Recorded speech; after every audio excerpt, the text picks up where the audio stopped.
Hello everyone, I am Mesa, and I thought that today I would do a really cutesy fun little story time because I used to watch storytime videos a lot when I was younger and I could never tell if people were telling the truth or lying. I'm looking at you, Tanner. However, this, I will have you know, is a completely factual story. I'm not being sarcastic when I say that. So when I was like, I must have been like 3 or 4. It was around that age. We were living in England, okay? So the only Disney in all of Europe, if you didn't know this already, is Disneyland Paris. Mind you, it is also famously like the worst Disneyland park in the world. And like, I've been to a lot of Disneys and I agree, it is most definitely the worst Disneyland park. But something really interesting about it is that when you go there from England, there are a lot of deals on like ferries and ships that you can take over to France that they're not Disney cruises, but they're like Disney themed. They're like, majority of people going there will go for Disney. And so I remember we were driving down a road in the car to the ferry port because we were going to Disneyland. And there were a bunch of Mickey signs on the side of the road, and I was like pointing out all the Mickey signs. I was like, oh my gosh, Mickey sign, Mickey sign. And the closer the Mickey signs were, that meant the closer you were to the ferry port.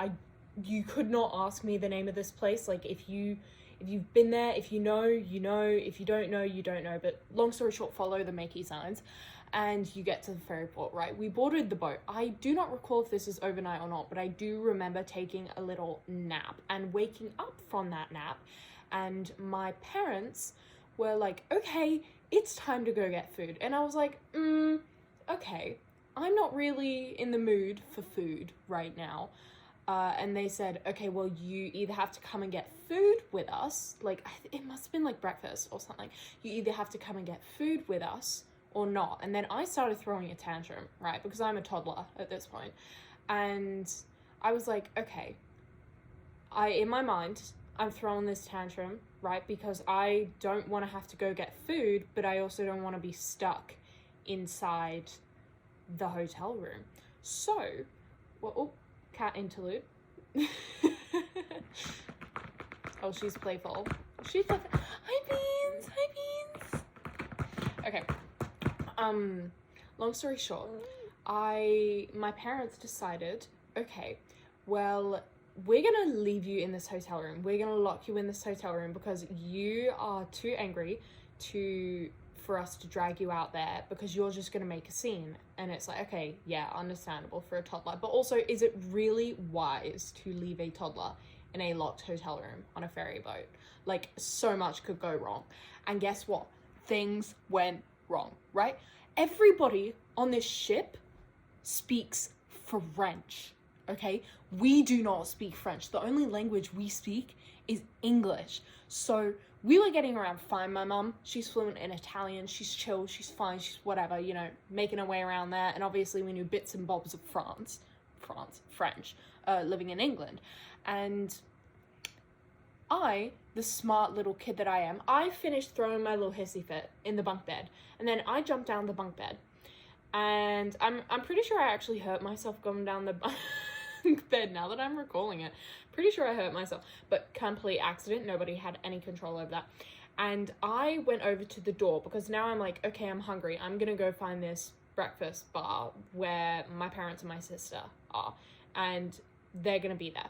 And it's like, I had no idea at that age that, you know, it was going to be difficult to find a location I needed to be. Because for me, I'm like, if I just wander, I'll find it. I did not find it. So what I did, I found out how to unlock the door, right? Already a red flag. Your toddler should not know how to unlock the door, like on a random ship. What if I went overboard? I didn't go overboard. Worse. I wound up wandering down those halls, and I have like a vivid memory of this entire time. I was wandering around those halls. I had no clue where I was going. I was trying to find the place. I couldn't find it. Everybody I ran into, I don't know. I guess they might have been confused at a little toddler walking down. I didn't think anything of it. I was conscious at that point in time. Like I was a very conscious child. So I didn't really see myself as like, I am a toddler. I was like, I understand what's going on around me, but also I had no clue what the hell was going on around me. So I wander and wander and wander, and turns out I've been going the wrong way the entire time. And I've actually been traveling deeper and deeper into the ship. And I wind up in the boiler room. And nobody stopped me on the way. Like, you are telling me that there were numerous French-speaking staff on that ship, and they saw this tiny English toddler waddling around in areas without parents or anybody trailing behind them, and they just let the child go as if I was walking back to a room. Girl, I had no idea where that room was. Like, and so they found me in the boiler room. By this point, my parents had come back to the room to get me. I wasn't there.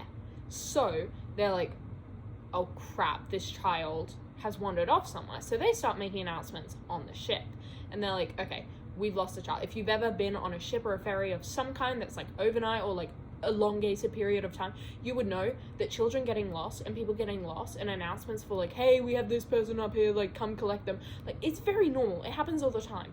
And so they were making those announcements. All these staff members were like, quick, look at this child. My parents were freaking out. They're like, oh my God, this kid has gone over the edge, like in the ocean, you know, swimming in the English Channel. That was not the case, thankfully. But I don't remember much of the boiler room. I just remember being told I was found in the boiler room, but I do remember this one guy. I was really hitting it off with this one guy. And when I say hitting it off, I mean I was yapping my heart out to this one. I think he was a cleaner. I genuinely remember he must have been a cleaner, because he was a service guy for sure. And he wasn't a waiter or anything else. He must have been a cleaner of some kind. And I remember running into him and walking around with him and just trailing him, just yapping. And eventually, funnily enough, he wasn't the one who like set out to find me. I just ran into him and decided to follow him. So he's probably like, what the heck? There's this English toddler following me around. He didn't speak English. Like, he has no clue what the hell I'm saying. I don't realize he doesn't know what I'm saying, because back then, I mean, we visited France so often.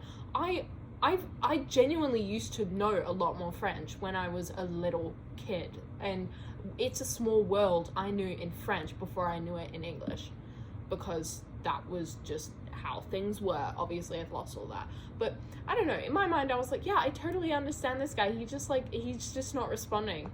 So I'm just gonna keep talking. And so eventually I walk back towards the hallway and I find my room, and I think my parents like meet up in the hallway with us or something, and they're like, oh my God, like we found you, like this is intense. Either my parents meet up in the hallway or I meet a staff member in the hallway who's like, oh my God, you're the child we're looking for. And then they take me to like the breakfast area or the main area, wherever my parents were at the time. And then my parents were like, oh my God, like we're never gonna allow you to like run off anywhere ever again. But that didn't really work out well, because I was actually lost in the desert twice a couple years later in my life. I've been lost in West Australia. There's the Pinnacles Desert. If you live there, you've probably been there. And we used to go to the Pinnacles as like a little trip, little vacay, little field day, if you will, with my family over there. And I was lost there twice. So, but I think that's a different story, getting lost in the desert. Today was just about getting lost on a French ferry ride to Disney and winding up in the boiler room. So, yeah, I hope you enjoyed this little story time, and I hope I hope it was entertaining for the 10 minutes that I have kept you. I'm gonna go to bed now. So Alfalfa and I wish you a very good night. Tell me if you've ever been lost on a ferry, or if you've known someone that has been lost in a really obscure place, because I do want to hear about it. I think they're hilarious stories, because I didn't even know I was lost. I was just wondering. I got back, there was a fuss, had no idea it was about me, okay? And I think that's beautiful. There's charm in that. So please give me your thoughts, opinions, and experiences down below. I would love to hear them.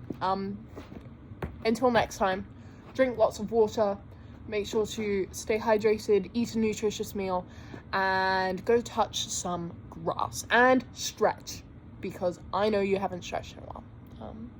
Good night. I love you.